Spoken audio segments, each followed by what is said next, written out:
Thank you all for coming. As we are presenting today, please feel free to stop us at any time for clarifications or any information that we can provide.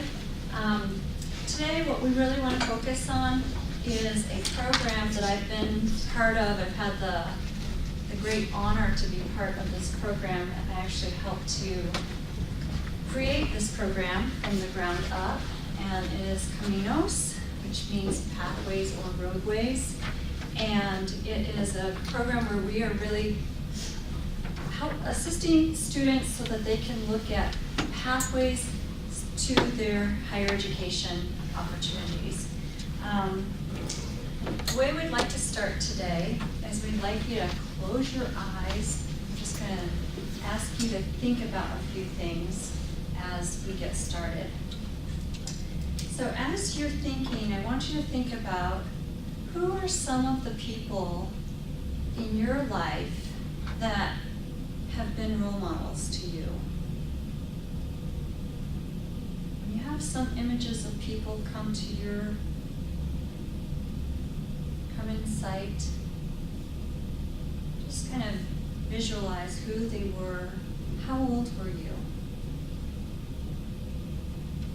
What was your context? Where were you?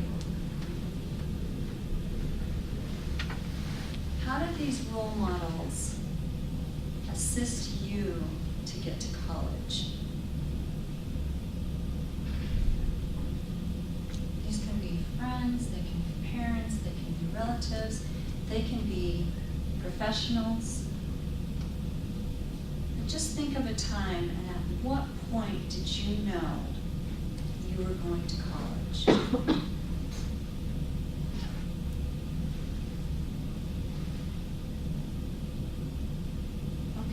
go ahead and open your eyes, please. Thank you for participating. I had the unique opportunity to be part of a program called DEEP, Denver Engineering and Education Program. And that program was from Montbello High School, which is where I went to high school. And uniquely, the engineers actually came to our high school and they tutored us. And then they offered an opportunity for us to work at AT&T and become engineers. That was the goal, is that we would become engineers. They were all people of color, and it was a good balance between men and women. What I found most invigorating about being part of that program is I felt like I'm there. I'm going to college. They just graduated from college. They had just graduated. They had just gotten this job. And I felt like that's what they did, and I can do it too. Now, my parents, as first generation, my parents kept saying, you're going to college, you're going to college. I heard that over and over and over again.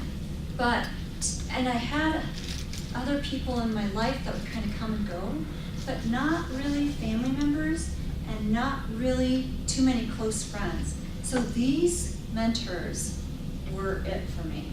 They really helped to solidify in my mind what it would take to go to college. I could ask them specific questions, and they even, strangely, they came to our house a few times and helped mentor me in math. And that was a little weird for my dad. He was kind of like, what? They're coming to our house? And my mom's like, oh, do I have to clean more? She was really concerned. But it was good, and they were really helpful for me to have that. Now, I didn't become an engineer, obviously. I'm standing before you as an education researcher, and I feel though that was a real pathway. And uniquely today, I get to be part of this program with Caminos, so it comes full circle, where I get to be part of growing this program that is about these mentors from CSU. We call them Mentor Fellows because they get a fellowship for being part of this. And they go into the classroom during school time in the Spanish literacy classes. I'm going to let Jiaqing tell her story. I grew up in Taiwan, so my story is a little bit different. I am a native Taiwanese. We have 98% of dominant Chinese population there.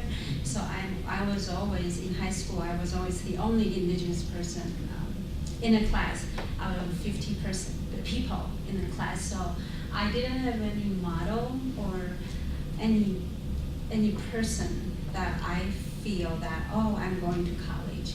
I went to college because my mom was really strict, and she said, you are going to college, otherwise you go to a factory. And I remember one summer I worked in a factory, and I feel like I don't want to work here, and I don't feel that fits in my personality. So that's why I am really honored to be part of this program, because there's so many times in the classes I was thinking, if I would have been this team when I was in high school, my college year would not be so rough. I spent 7 years finish my college, because the first 3 or 4 years I was just, it's either I wanted to give up because I don't, my family will always suffer from finance situation, and I always feel like, oh, I need to go to work, I can't finish college. But had I had a model or this kind of program, I thought that would be easier for me. So, How many of you, just with a raise of hands, had a program where you had some mentorship? Okay. How many of you had family members that were very strict and wanted you to go to college as well? Okay, so today what our goal is we want to explain the program to you, explain Caminos to you. I want to show you how it operates, because it's pretty complex, and we want to make sure you're understanding the operations of it. We also want to provide pilot data that we've been collecting from the perspective of the students. Now, some of you might be wondering, why is it just pilot data? We just started the beginning of the spring, the 3rd year, and you would think we'd be well on our way with IRB. But there are always tensions, and with the district, they actually asked us to make sure this was a program that was actually operational, that had some success and some girth to it before we could actually start collecting actual data. But it makes it a little difficult when not too difficult, this is just, we need to let you know that it is pilot. It is good though, because it helps us to frame things and to realize, oh, okay, this is what we did here. Let's figure and tweak and do what we need to. So this next year, we will have actual data from IRB procedures, and hopefully, if we were there, we would be able to show you some videos. But next time you can come to the CSU event, you can actually see the students live, because they do come to campus every December. So the way the program actually operates is we have in the center, this is the core of what we're really developing and helping students to develop within themselves, which is their racial identity and bilingual leadership. Understanding that their bilingualism is part of their leadership in their current life and in their future life. We also are really heavy on college awareness and different pathways, different access ways for them to get ready for their careers. Always letting them know as well that it doesn't matter if I thought I was going to be an engineer, then I thought I was going to be a doctor, then chemistry came along. It doesn't matter. You make a choice and find out all the ins and outs of it. So we also work, it's really the important elements is we work with CSU, we call CSU students that they are mentor fellowship. They're guiding high school students at every class, every other Thursday in the class to do activities. And then also we have luncheons for student and parent teacher engagement. Teacher engagement will focus on we have four Spanish literacy teachers in 4 classes. in different level, 3 levels, Spanish literacy 3, 4, and 5. And then the point is we want to make the social justice action for change, so that become a circle here. And we wanted to stress that it's Spanish level 3 because most of the students, the majority of the students are native Spanish speakers. So Spanish is their first language from their home, and they come in and they've already taken the Spanish level 1, which has a lot to do with grammar. So being at that level of 3, 4, and 5 allows them really to be in Spanish literacy, where they start to write stories, they start to, it's bilingual, so it's both in English and Spanish. When we are there, it's both in English and Spanish as well. Why this really, yes, question. I must have missed what you said. How does the social justice go over? Where's that linked? So we have various ways that it's linked, and we're going to talk more about that as we get there. But let me just answer quickly. A lot of it is understanding their own culture, understanding the institutional racism and how that is part of their life as well, and what can they do as social justice agents of change. And so we have a phase 1 of the program and a phase 2. And phase 2 directly really addresses that, but then our phase 1 does within what we're doing within the classroom as well. Okay, so we'll get to it. Our background, the background of this program is that we're really focused on the student culture, the Latinx culture. We're using the word Latinx. It's a new gender neutral term that came out in, I believe, 2014. So that is something that encompasses the many intersectionalities of gender. And then we have this partnership, and it is between School of Education, also El Centro here at CSU, and Fort Collins High School. We've extended it to Bolts Middle School as well as to Laurel Elementary School. So those are our partners. We're working with them intimately. And as I already said, we're in Spanish. This is a different model than just other after-school mentor programs. We are actually in the classrooms during school time. So the CSU fellows actually go into the classrooms during, as Chun-Ching talked about, every other Thursday, and we've got a total, this semester we have about 14 mentors, and they come during each leveled class. So the first class starts at 8 a.m., goes till 9:30. That's a class that we have the most mentors in. We have probably 7 students in that, 7 CSU students. So that's really critical to how the whole program operates. The other thing I want to say about this in terms of the background is that the students, CSU students, are students, they're Latinx students as well. So they are reflecting the lives of the students that they see. So going back right to that reflection, they're seeing each other in each other's lives.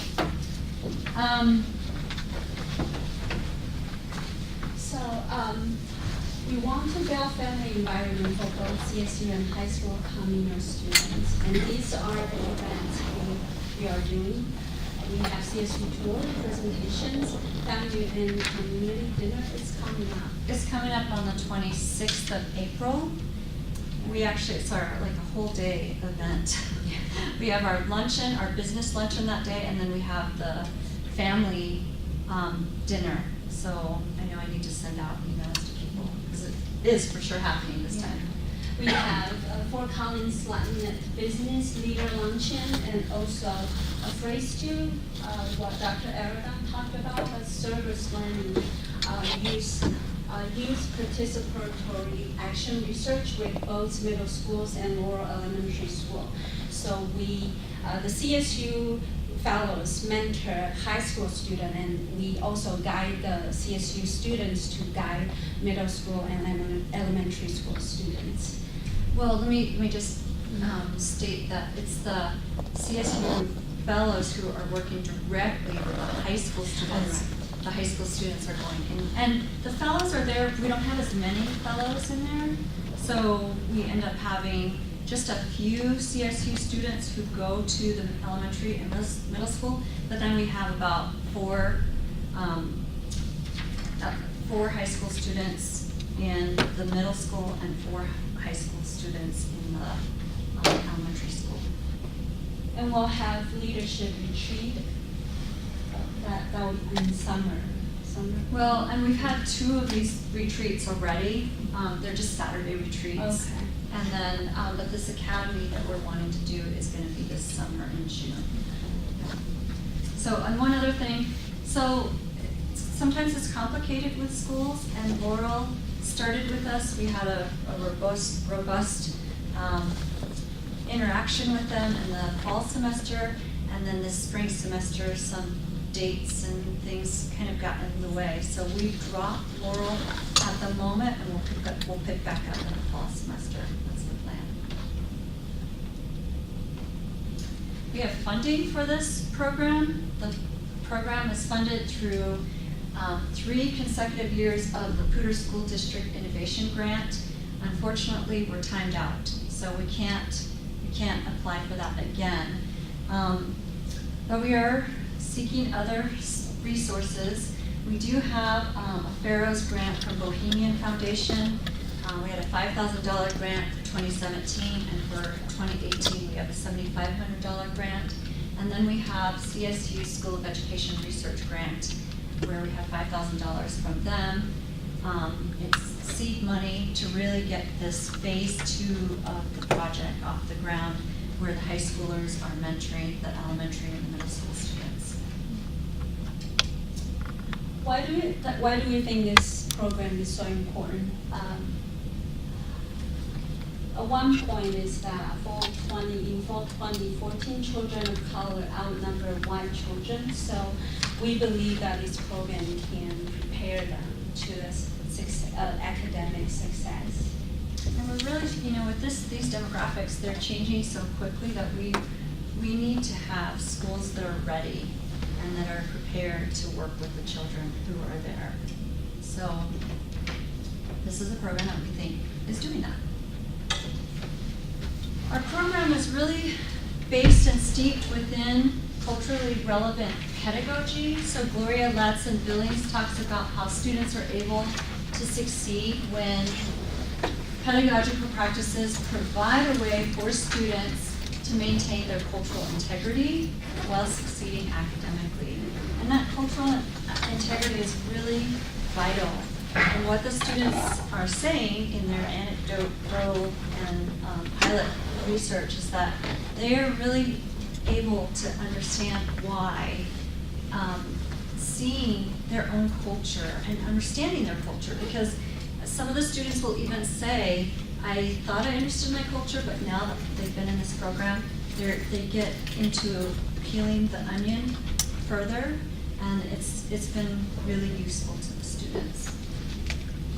And one other thing about the culturally relevant pedagogy is that, so I have been pretty integral in assisting in creating the lesson plans for the culturally relevant piece, which means that we have these curriculum meetings with the teachers and really wanting to be on a visionary path so that we are purposeful with how the cultural relevant pedagogy gets practiced. Now, what that means sometimes is that some of the teachers are learning it as they're going along. Some of the teachers have been Spanish teachers for a long time. They all know Spanish, and so understanding, and they've all lived in another country, or they have they're from another country. So we're a Spanish-speaking country. So they're understanding Spanish at that level of why another language is important, but then they're not really necessarily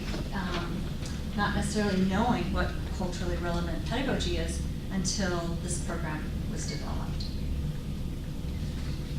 Our purpose is first from this theory, according to culturally relevant pedagogy, that we call that community cultural wealth. It's an assets-based theory, and then we want to know we want them to understand their history, culture, their story first, and then they can go back to the theory to integrate their life experience in this theory. And we use Chicano studies, critical race, and Latinx critical race theoretical framings. And what Dr. Aragon talked about, that she spent a lot of time in the curriculum, is to really want to connect this college-going culture and personal research and career focus. And then that will be the development of social justice. We want them to be social justice leaders and scholars. And then this program's purpose is to increase participation in rigorous coursework, clubs, activities, improve attendance and grades. Later on, we'll introduce what kind of activities we have done. So really just want to emphasize this interaction with Latinx role models. And one thing I could say, so just to give you an example of the pedagogy, as well as how the interaction of the Latinx students are in the classroom, is that this past Thursday, we had the students talk about so we're using Chicano studies, we're using historical Chicano figures in history, and we're asking the students to actually research these people, and then they create they have about 5 people that they have chosen in a particular field of a career. So one student is looking at athletics as it relates to Latinas who are in the who have done something athletically. And we really wanted to say, okay, here are all these people historically that you're looking at, but sometimes what happens is you might be just reading these words off the page about this person. How are these different people relevant to your lives? So we asked the CSU mentors it was sort of like a table talk discussion. So each mentor, there were about 4 mentors in the classroom. They were at a table, and each group of students went to their table to find out who that mentor was able to relate to from history as a Chicano person from the historical perspective. And it was fascinating because the students were able to write down notes, and they were very engaged. They would go for 5 minutes with this mentor, 5 minutes with this one, 5 minutes with the next and the next. And we had people like I'm trying to blank. Mine was Dolores Huerta, and I just talked about a quote that really resonates. That her famous quote, "Si se puede, yes we can." That I learned about her when I was in high school, and for me, that was a pivotal change to understand this person in history is actually living in me now. She's a mother, she's got 9 children, all of her children went to college. So to me, it was like understanding at a deeper level. So I just explained that to the students. And then there were other students, Gary Soto, a writer. There were just other examples of how the CSU mentors could really bring some of these people that they were researching right into the classroom. So just an example.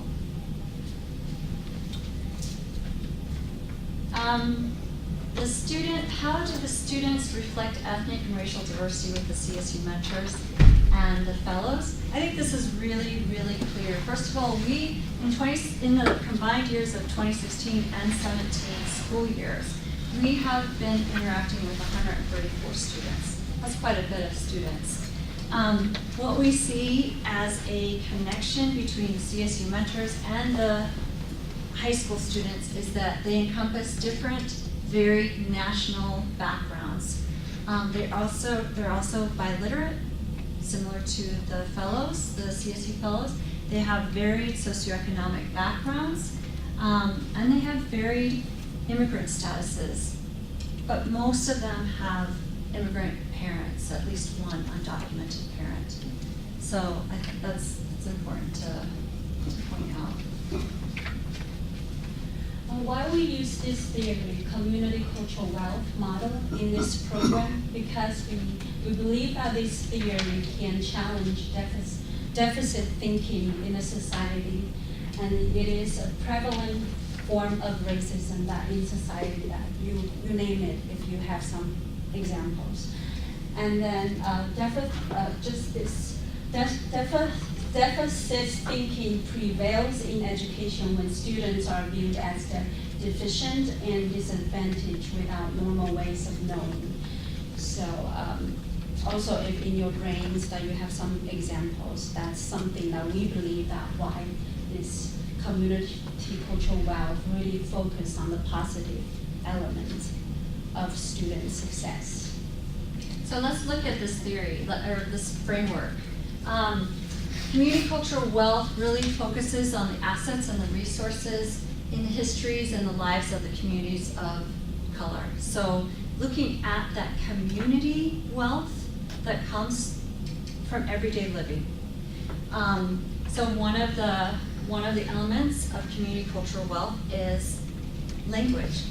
So having the ability to have that leadership when they go to the hospital with the grandparent, when they go to the grocery store with a parent, and they are the translator. Or when they go to the automotive place department and they are translating. Or even working in a particular field. I had one student at the high school level, and he was working in his dad's automotive shop. But he was in charge of everything because he was able to do all the translations with any English-speaking person who came into that automotive shop. It serviced mostly Latino people who were Spanish speakers, but anybody who came in who was an English speaker, he was the contact. So that kind of wealth is tremendous. And then the CSU students provide examples of that wealth within their life on a continual basis as well. When you look at the research and you look at community cultural wealth, it is encompassed and kind of surrounded through the lens of critical race theory, which also challenges racism. This is just a really diluted version of the definition of critical race theory, but for the sake of this discussion, I wanted to be able to have it as something that you all could look at and understand, in case you've not ever heard of critical race theory. But so really looking at the status quo and working towards social justice to contradict this deficit thinking. And Tara Yoso and Danny Solorzano are two people out of UCLA who have really, Tara Yoso created community cultural wealth. She's one of the founders. LatCrit focuses on, so this is more of the intersectional identities for Latino people, Latinx people. So really looking at how students are addressing racism or how they have to counter and go against racism, sexism, heterosexism, classism, and other forms of oppression. And so community cultural wealth interacts and intersects with these two theories as well. And these are the main elements of community cultural wealth models. I think it's really encouraging. The first time when we introduced to students, I remember their reaction were, oh, what's this? And then through the semester, we are in the classes activities, we are trying to teach them, guide them, oh, how do you think? This is familiar culture and language, what your life experience can fit in some parts of it. And then now, later, I feel like through a semester and students in classes, sometimes they'll say, oh, this is culture, this is aspiration. For me, I think this is encouraging because they are more familiar with the thoughts. We will address, we will tell the stories later about these 7 important elements. Yeah, and really, Terry also had 6, and culture is like the big umbrella, but I put it as the second because culture is it's sometimes people don't even think of that they even have a culture. I put it as the second because I think students understand it from their family to begin with. And so this is the model, this is how we teach it to our students. And but when you look at the model that Tara uses, she has culture kind of as the overarching umbrella, which obviously these are the tenets of culture anyway. I do want to talk about quickly navigating through institutional organizations. That again it connects to that example that I gave you where students are going to the grocery store and they're the translator for their parents. They go to, if their parents have something to do with the law or something to do with housing, they are front and center working, or with the schools especially too. They're the translators. That's helping them to navigate through those institutional systems. Resistance is that piece of the students really, understanding that they have this opportunity to resist against the racism that they may experience. But first they have to understand, what is this racism? How does it operate? And so we have lots of discussions about that. We have the CSU mentors who talk about the racism they've experienced in their life as high schoolers or even here on this campus.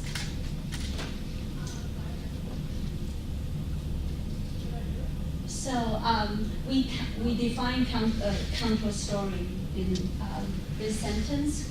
Counter storytelling provides a tool for exposing, analyzing, and challenging the majoritarian stories of racial privilege. And then that may distort the lives of people of color, challenges the dominant discourse on race, and furthers the struggle for racial reform. So the counter story is really seen as we guide students to create a counter story. They have these counter stories in their lives, but it's really just guiding them through a process of understanding the community cultural wealth that they have, and then identifying this story, this event, as it relates to each of those 7 tenets of community cultural wealth. And what we want to do at this point is lead you through the counter stories that the students have. Just 3. We've chosen 3 counter stories. We were wondering if we could have 3 volunteers to read. If you are in your packet, you've got counter story 1 on page 4, and actually, before we do that, let me just, we'll get to count. We do need 3 volunteers, so can we have 3 people raise your hand if you would volunteer to read the 3? Okay. Dia, thank you. Lori, thank you. Okay. And what is your name? Karanda, thank you. So we have these 2 guiding questions within the program, within our research. We're really wondering, how do Camino students examine and define their community cultural wealth in their lives? So that's the first question. The second question is, how are Camino students interpreting their world to recognize their experiences as valid and valuable through their counter stories? So we can start with the familia. Dia, please. One student explains, "We are proud Latinos, we are family. We make this community work, inch by inch, piece by piece. My family crossed the border so I can walk across the stage. That means a lot to me because families will do anything for their child, for them to have a better future. They will risk their lives on the line." Okay, so how do you see community cultural wealth operating in that example?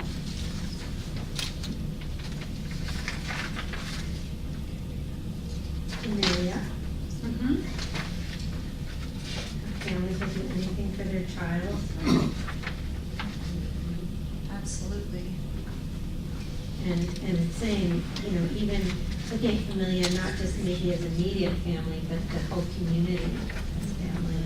We are proud Latinos, we are family. Absolutely. The aspirations part of the model is clear here. You know, they crossed the border so I could cross the stage, which is like super, wow, right? But that the aspiration, you know, that comes from the family to we want better for you. Absolutely. And really going against that deficiency model and the disadvantaged student to say, you know what, I have this power in me. I have this power from my family, and my family's important to me, and look how important I am to them. Okay, thank you. Second counter story. Louise, would you, or I'm sorry, Doreen, would you read that, please? Another student states, I would to be an engineer. I wanted. Oh, I would like to be. I would like to be an engineer. I realized this when my teacher asked me what I wanted to do with my life. I told her I didn't know. So she had me take a test. The result of the test showed me some options. I can be a math professor or perhaps a mechanical engineer. So I will always remember that teacher. She didn't think of me as only becoming a construction worker. She thought I could do more. She thought I could be the one who makes the blueprints for the project. So how do you see community cultural wealth along with critical race theory and even LACRIT happening in this?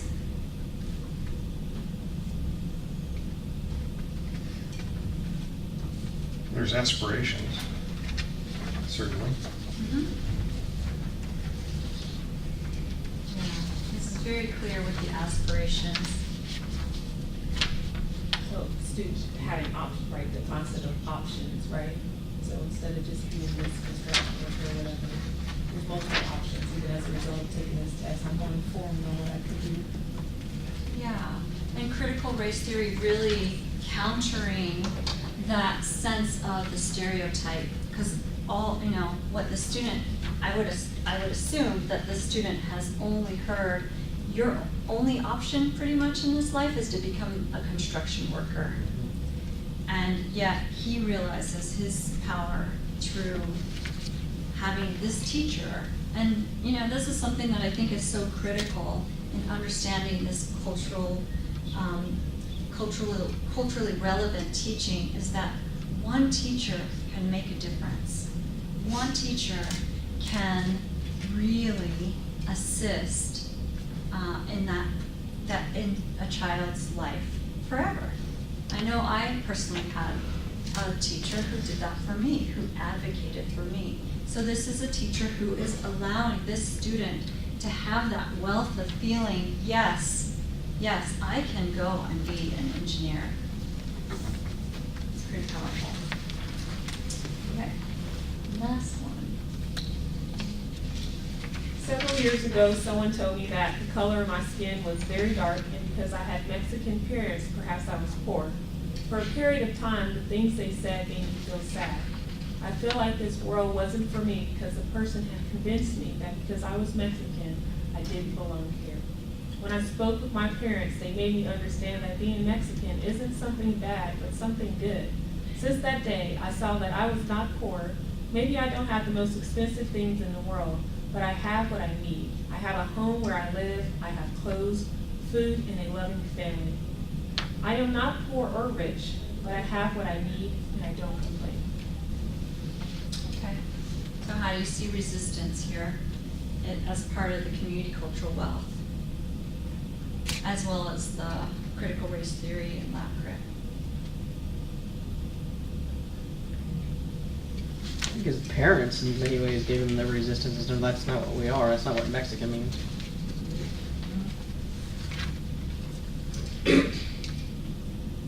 And how the student is able to articulate from this perspective of the parents to say, I'm not that. This is who I am. And being able to switch that and really see that wealth that he has to resist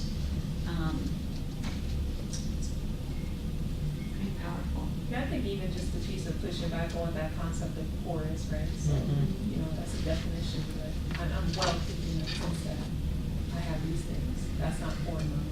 Absolutely, so it really touches on that lat crit, where those are the intersectional elements of this person's life, to say, you know, what is defined as poor? Who has defined socioeconomics as the only way to define what poor means? Yeah. And also being proud can be a form of resistance. Yes, absolutely, absolutely. So how do we guide the students to get to this point? I know this picture might look a little silly, and it is. It's really fun. We have the students actually do what's called body biographies. And so it is very fun. The entire hallway is filled with students on their backs tracing their body, and then we are correlating different body parts to the various parts of community cultural wealth. So their hands are resistance, their feet are navigational, their heart is familia. So this gives the scaffolding to get us to the point where they can write about these counter stories that they have written about. And then they actually present these counter stories. These 3 counter stories that we just read came from 3 different years. So, just so you know.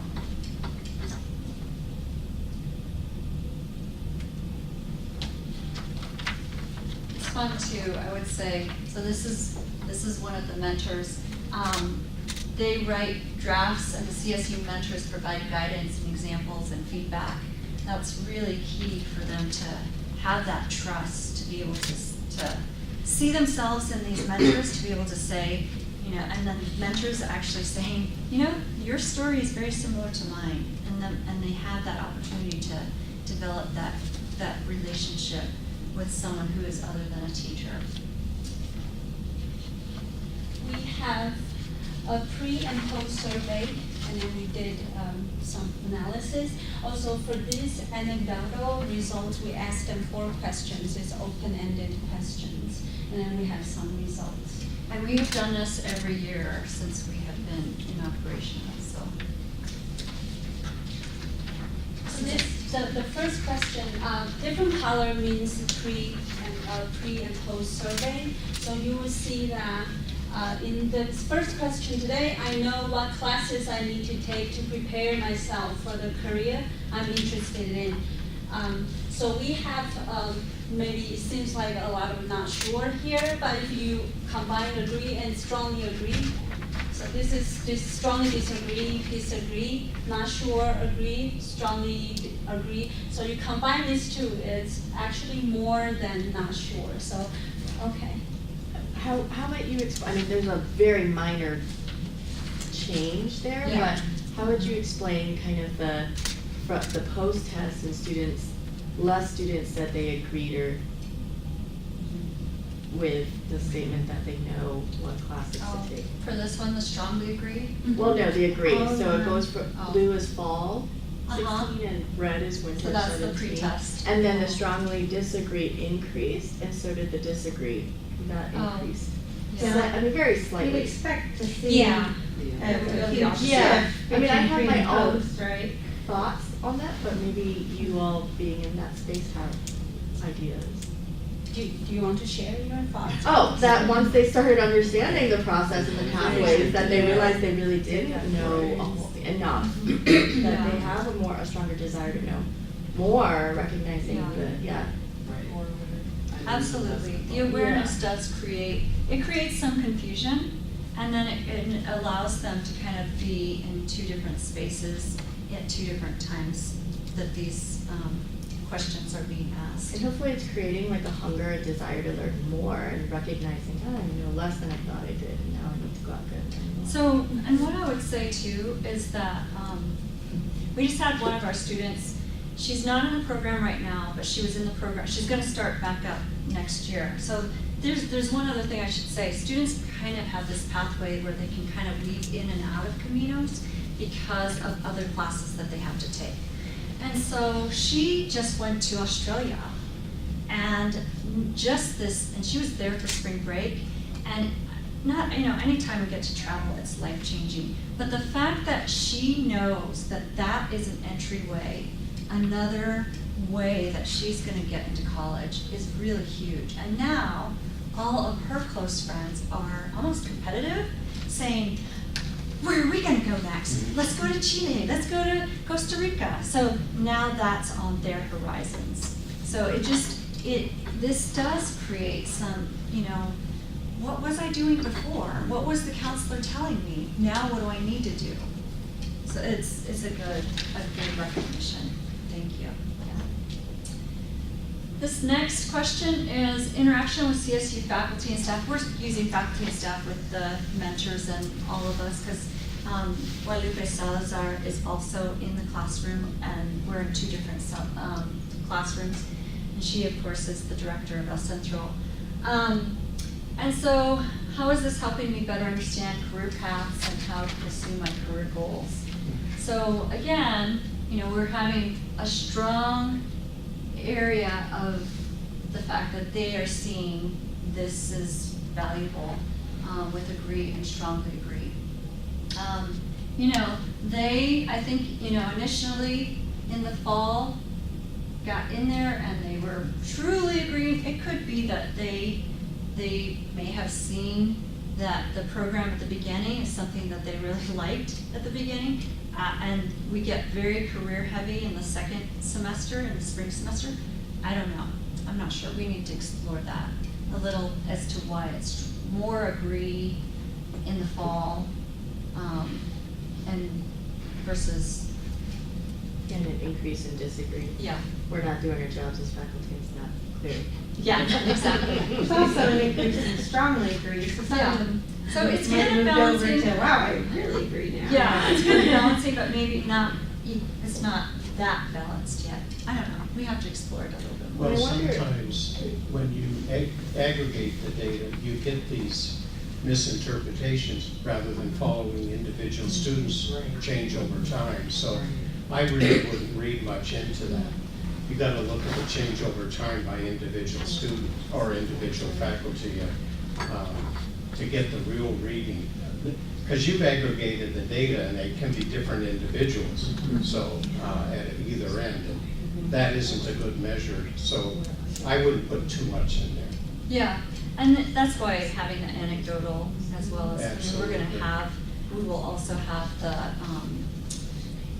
we'll be having interviews and focus groups as well. So yeah, good point.